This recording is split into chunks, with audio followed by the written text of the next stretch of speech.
Hey guys, welcome back to the farm. In today's video, I just wanted to quickly share with you guys about some of the lessons that I'm learning as I'm beginning to get established in setting up the farm back here at home. For those of you who are new to the channel, I started this farm not a long time ago, less than 5 months or so that I've started building this farm. That is after spending a few years living and working in UK. I came back home to set up this farm, and there's plenty of lessons that I would share with you about some of the things that I'm picking up as I'm setting up this farm. But in today's video, I just wanted to quickly focus on the lesson that I've learned in terms of the business models that I think comes along with farming. One of the first things that I've learned so far is the fact that being a beginner practicing farming, sometimes you don't understand that this farming is a J-curve type of a business model. Typically, what that means is you spend upfront a lot of money in creating the products. In my case, the products is growing the crops, keeping the animals, but also acquiring tools and equipment that I need to use for farming. And in this context, you notice that as a J-curve type of business, the expenses that you incur at the beginning of the business, long before you even start generating any form of income, is one of the pitfalls I think that most beginners fail to sort of take into account when they're beginning at the early stages. So you will notice that when you are starting your farm, you get to spend a lot of money. And in my case, I think there's 2 or 3 lessons that I've learned in a harder way since I started doing this business. If you remember very well, in my previous 2 or 3 videos that I've recorded on this channel, I shared with you guys that my farm got buggered, and because I lost the equipment, but I also lost the animal feed, it had a huge impact on the operations that I have here. But the one thing that I think that I've kind of walked away with as a takeaway and as a lesson that I would like to share with you guys is you really have to sort of have a very strong focus on managing your cash flow. And some of the challenges that I'm still resolving at the moment after those equipments were lost is the fact that I had to adjust my books. I had to adjust my budget just to make sure that I'm able to accommodate some of the functions that allows me to function as a business here. I've shared a lot. We have customers who are counting on us every week to deliver products to them on a weekly basis, and some of them every fortnight. So based on the subscriptions that we have in place, we had to improvise. We had to adjust the way how we do things here so that we can accommodate not only the delivery of those products, but also to make sure that the guys who are working with me here, they are able to do some of the functions. As you can see in the background, you can see some people are fetching water manually and watering these crops here. This is very close to the borehole that we have here. It's easier for us to fetch water and water some of the crops that are here. These vegetables here, they are the easiest part of what we are watering here. We can manage to water these but we do have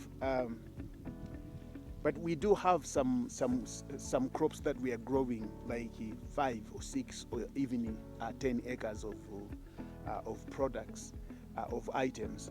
And if I flip my camera, if I just turn around and I show you this side, you can see this whole field behind me.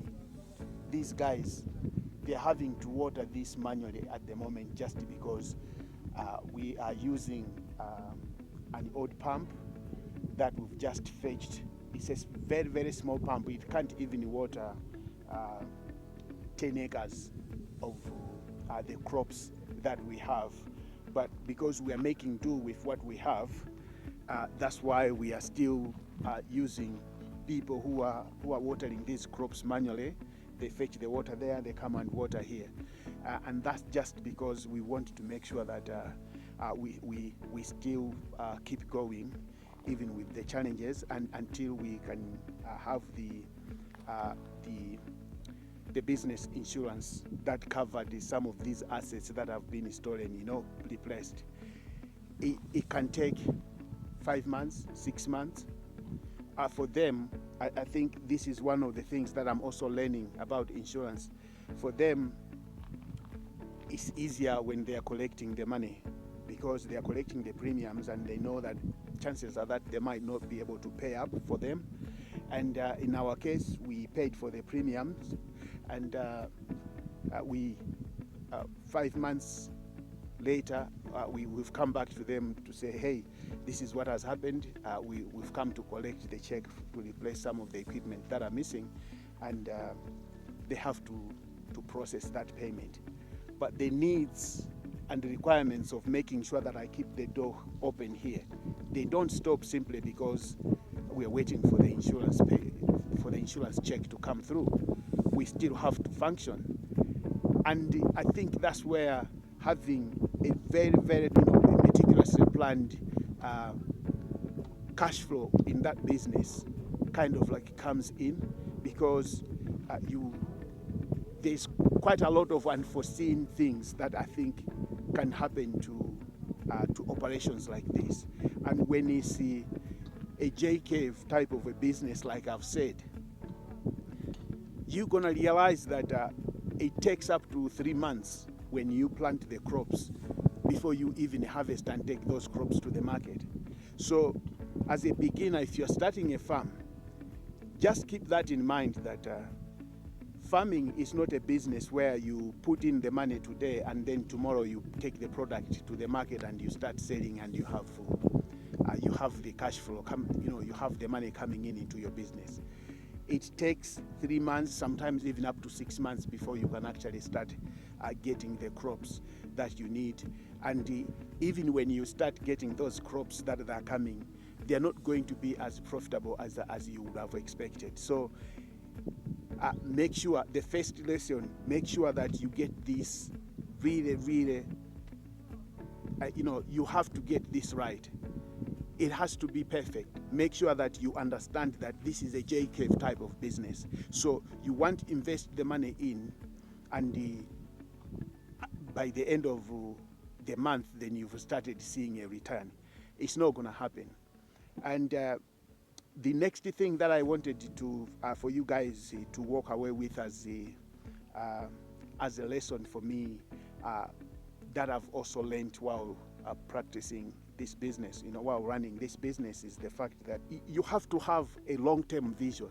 If you're going to invest money into farming, you can't have, you can't invest your money in this business with short-term thinking.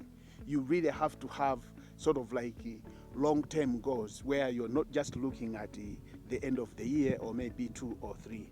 Yes, this business can be as profitable, and the turnaround is quite quick. But if you really want to make a significant sort of like return on your investment, if you're looking for a quick turnaround, farming is not going to be the kind of business that you do.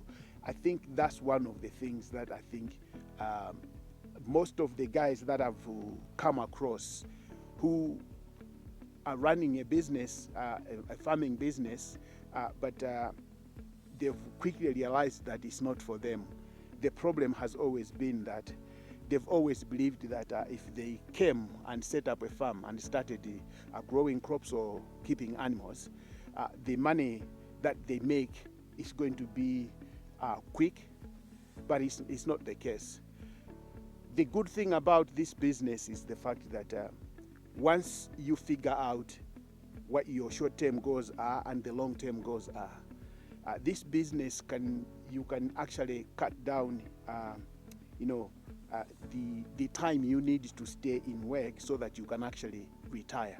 Because if you look at what I'm doing here, even though it's a J-Cave type of business, the moment this business starts generating revenue, at the moment I'm on the slip slope where I'm spending a lot more money to keep the doors open, but when it starts growing, it just shoots to the moon, which means each and every revenue stream that I've put in place, once it starts bringing in good enough money, it's just going to be an unstoppable machine that we're building here. So when you're getting in this business, don't have a short-term type of vision that you're expecting that you're going to put money in today and by the end of a month or two you're going to be able to take money out, because that's not the case. It's not going to work out for you. So this is one of the things that I've realized. A lot of people who are just jumping into investing in farming,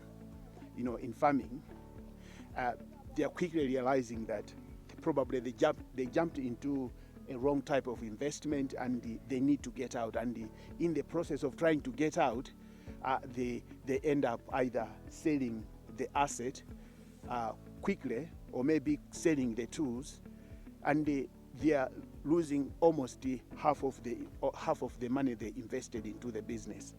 But if you can stay in for a year or two, even up to 5 years, doesn't mean that you are gonna just stay there and wait for the money to come in after 5 years. No, you're gonna be making money, but when the more years you accumulate, keeping your investment in your farm, continuing to grow, continuing to invest in it, but also improving the services and products that you're delivering, you're gonna start realizing that the revenue streams that you have in place are actually sort of like growing, and everything is looking good for yourself.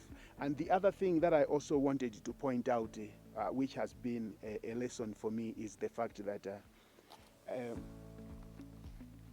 you really have to have, I think, a thick skin to sort of like run this kind of business, because not only are you going to be managing the expectations of the people who are working for you, but you also have customers who are looking up to you to provide them a high quality type of product or service. And for most customers who are receiving the products that you're producing, and they don't even understand the processes and the challenges that you're going through, some of them they are going to be asking ridiculous type of discounts and probably maybe favors that won't even do your business any good. Farming is pretty much more or less like gambling. When you're planting crops, like when we planted these crops, we did a thorough research on the market, how much money these crops were fetching and how much we would expect that by the time we go to market we would fetch that kind of money. Some of them have doubled in price, some of them have dropped, half of their price has dropped, which means that sometimes when you're growing the crops, you don't even know how much money you're going to recoup.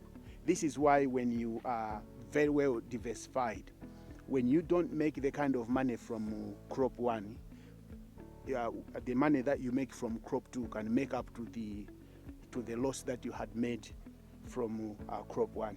The only difference with taking your money to go and gamble at any casino or whatever kind of gambling that you would do is the fact that this one, when you take a bet on yourself, you don't lose. You don't lose, because I can tell you that some of the turnarounds that we've seen on this farm. We've been able to turn around some of the crops that I think they were almost impossible to make such kind of turnarounds, but we managed to do that. Especially, like, I would give you an example, like the watermelons. We were expecting to make a lot of money out of the watermelons, but eventually we had the infestation of pests, which affected the quality, the size, and the production. The quantity that we actually harvested. But still more, we didn't lose any money just because the prices that we were selling these products to the customers, they were pretty good than we actually estimated in our area researches.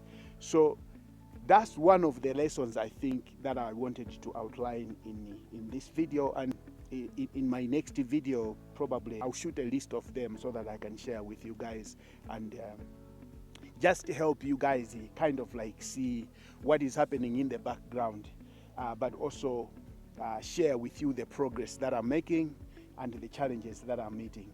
But like I always say, there is no any business that you can go into and you don't meet challenges. The good thing with every challenge that's being thrown at you, if you can, if you can take your time and withstand it and go through it, because that's exactly what we are doing at the moment. We had this storm come on our way, and when we thought everything is lost, we did lose a lot of assets, but a lot of progress that we had made in the first 2-3 months, though that progress had been lost, but the business is still standing, and each and every challenge that's being thrown in our direction, we are dealing with that, and I think we're gonna be fine. All right, so that's one of the things I wanted to quickly share with you guys, that I'm quickly learning that the business type that I'm running here, and it doesn't matter what kind of farming that you want to get into, it's always a J-Cave type of business model. You invest heavily upfront with low or slow growth, but when the growth starts showing up, it quickly shoots up. All right, so whatever you're doing, keep pressing and continue doing the work that you're doing. The challenges are not going to stop, but the good news is that I think in the midst of those challenges, there's a few or little milestones that you're going to overcome here and there, and you see, you get to the end. All right, I'll see you guys in the next video.